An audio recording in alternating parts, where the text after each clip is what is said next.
செய்தியை பார்த்து வருகிறோம். தமிழ்நாட்டையும் தமிழ்தாய் வாழ்க்கையும் தொடர்ந்து அவமானப்படுத்தும் ஆளுநரை கண்டித்து நாளை திமுக சார்பில் ஆர்ப்பாட்டம் நடைபெறும் என தெரிவிக்கப்பட்டிருக்கிறது. இது தொடர்பான விவரங்களுடன் செய்தியாளர் கோகுல் இணைந்திருக்கிறார். கோகுல், விவரங்களை பதிவு செய்யலாம்.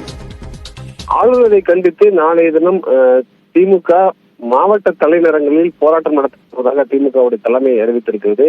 குறிப்பாக தமிழ்நாட்டையும் தமிழ்தாய் வாழ்க்கையும் தொடர்ந்து அவமானப்படுத்தும் ஆளுநரை கண்டித்து ஒன்றிய அரசின் ஏஜெண்டாக தமிழ்நாட்டின் உரிமைகளில் ஆளுநரை காப்பாற்றிடவும், ஒன்றிய அரசின் மீதுள்ள தமிழ்நாட்டு மக்களின் கோபத்தை திசை மாற்றவும் வித்தைகளை செய்யும் அதிமுக பாஜகவுடைய கள்ள கூட்டணியை கண்டித்து திமுக சார்பில் நாளைய தினம் காலை 10 மணிக்கு மாவட்ட தலைநகரங்களில் கண்டனம் ஆர்ப்பாட்டம் நடத்த இருப்பதாக திமுகவுடைய அமைப்பு செயலர் RS பாரதி அறிவித்திருக்கிறார்.